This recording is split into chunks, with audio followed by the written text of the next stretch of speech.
Hello, welcome back to Meg's Mysteries. This is another Mystic Mole series, The Missing Link. The Pose Corner Club is back for a monthly meeting. We're all learning to master our new special talents. Magic is coming so easy to us all. We all have our special abilities and grew even closer to each other since we found out that we're all descendants of the witches of Mystic Moles. While we're all catching up with each other's normal and magical lives, I call the Pose Corner Club to order. The first order of business of the day was to share our new powers. All of us were eager to learn and could master what we know now, and we like to share it with our group. This was our monthly meeting show and tell. All our pets, the familiars, were out playing. It's a good thing that they get along. Edgar the raven, Hecuba the cat, Magna the crow, Herb the owl, Wolfgang the wolfhound, and Nightshade the black cat were all playing in the park next to my apartment where we held our meetings. Gwen was showing us her new potions.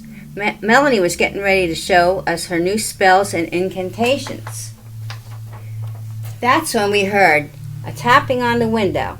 It was Edgar the raven. Tap, tap, tap. Let me in, I have important news. He had a scroll in his claws.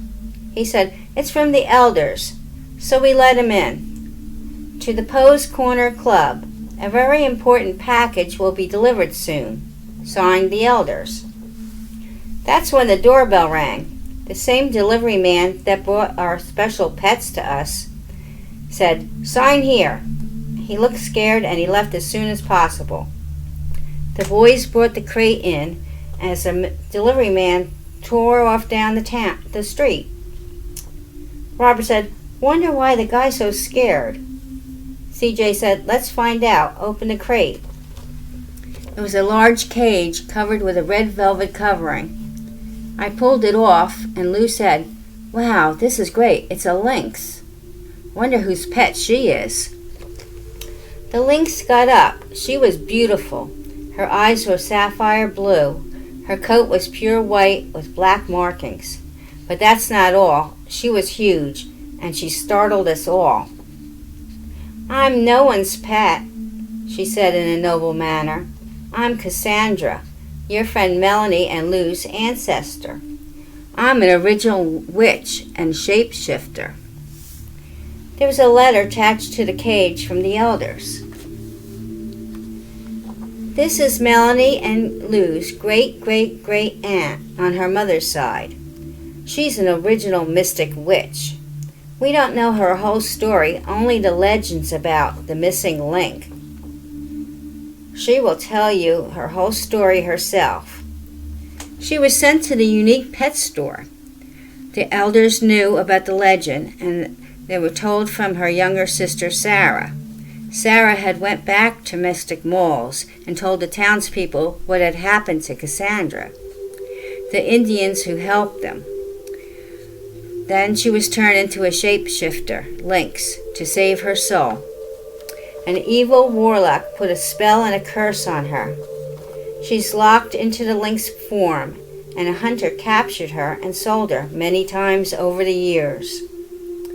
She was taken away from the tribe and sold many times, lost to us all. That's all the elders knew. We have to wait till Cassandra could tell us the real story herself. I said, boy, they didn't give us much of a heads up.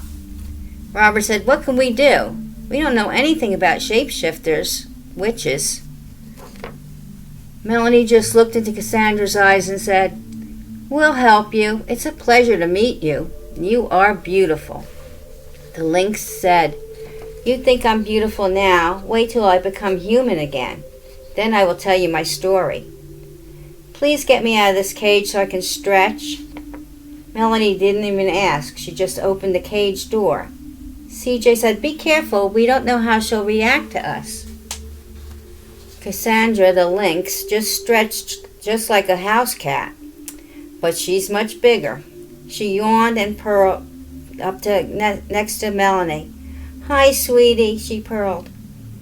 I knew you would help. When I transform, I'll tell you my story, but I would just love to rest. It was a long ride and it really knocked me out. The other pets were all staring from the window. Midnight the cat said, I'm not going back inside. I don't want to be her snack. Herb the owl said, if she wants our help, she'll be fine. Don't be such a scaredy cat. Wolfgang and the rest of the pets just laughed. Good one, Herb. Scaredy cat. So we all let them in and we let Cassandra sleep. Everyone decided to stay overnight, so we had a slumber party. Pizza was delivered, we made popcorn, and we looked forward to hearing Cassandra's story. We let her sleep. She slept for hours. When she woke up, she said, tomorrow night, All Saints' Eve, November 1st, the day of remembering the dead. That's when I can transform into my human form. I can only do this once every centuries. I was murdered, then turned into a lynx and a shapeshifter. It was the time of the witch trials, 1692, but I'll tell you more about that tomorrow. It's only fitting you hear it from me on All Souls Day, because my soul is entrapped in the lynx body. Hopefully, you're the ones that can save me from my nightmare life. A shapeshifter who cannot shift back to her original form. What kind of life is that?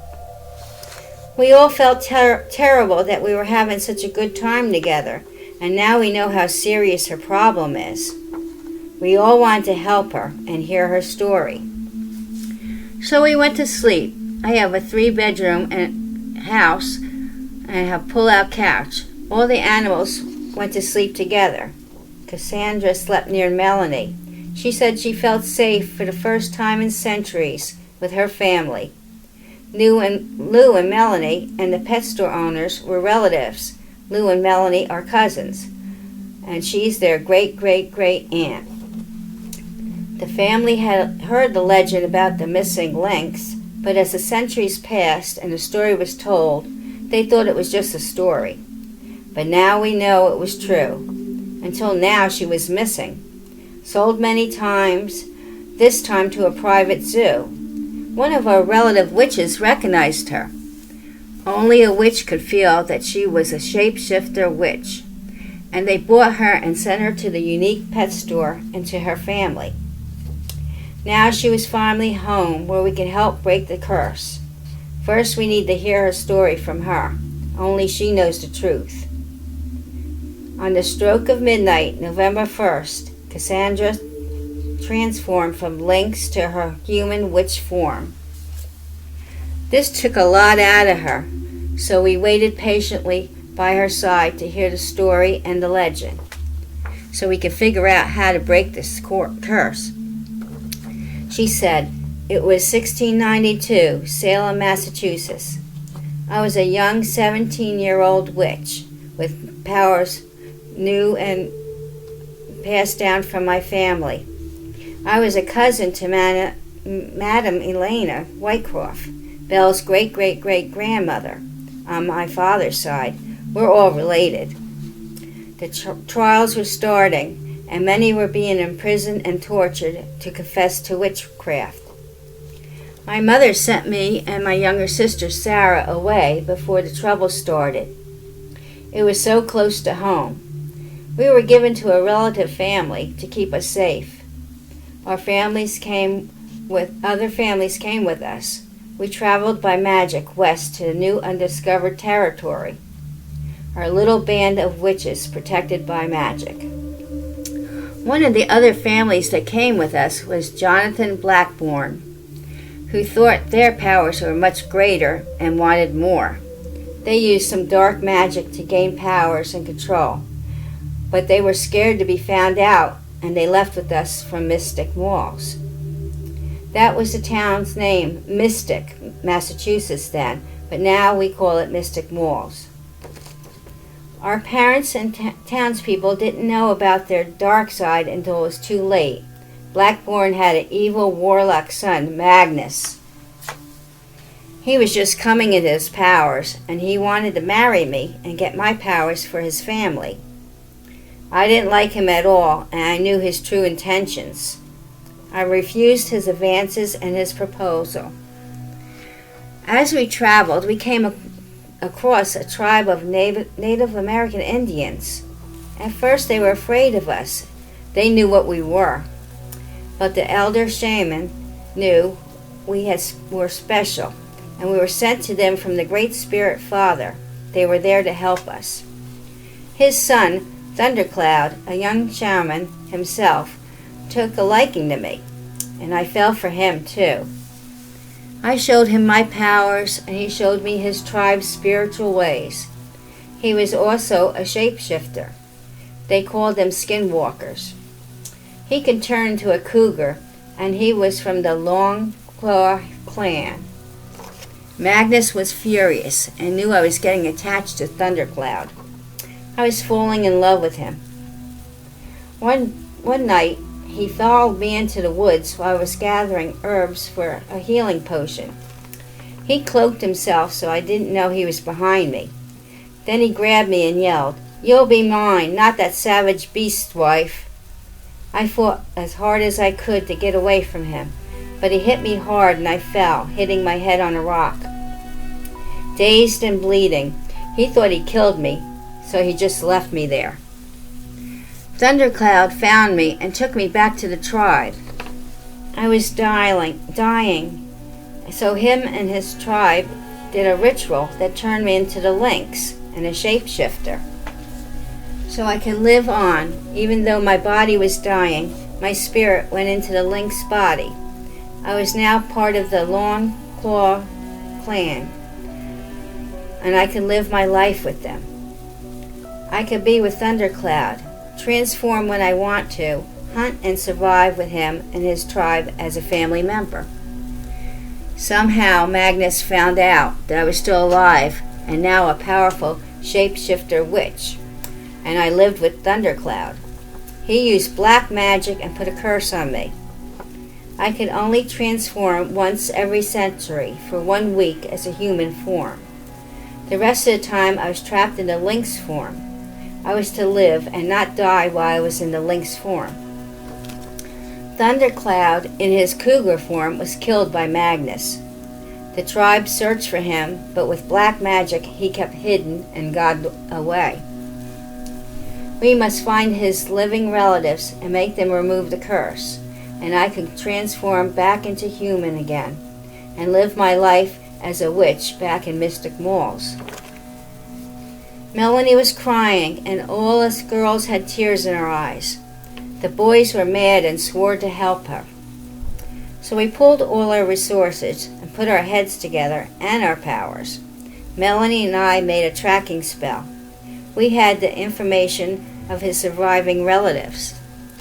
Gwen made powerful potions to help if the relatives didn't want to cooperate and help break this curse.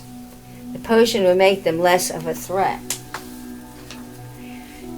In case they have the black magic, we hope that they would be good witches now after all these centuries. But who knows? I hope they're not evil like Magnus was.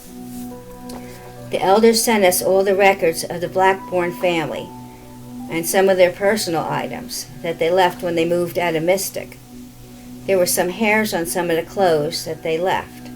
It was put in storage for them for their return, but they never did, and the things were sent to Mysterious Material Shop.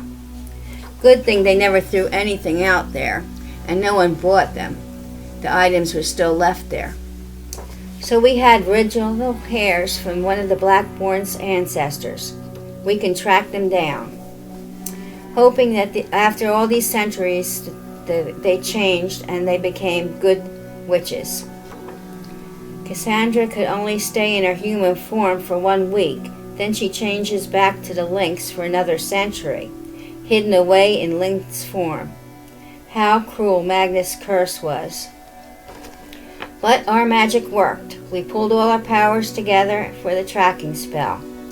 The boys did research and found out that the family had a large estate in the Hamptons, and they used to be very well off. only two are left of the family, a very old lady and her daughter. When we got there, the house and estate were in ruins. The son, the last of the line, had lost everything, and he died.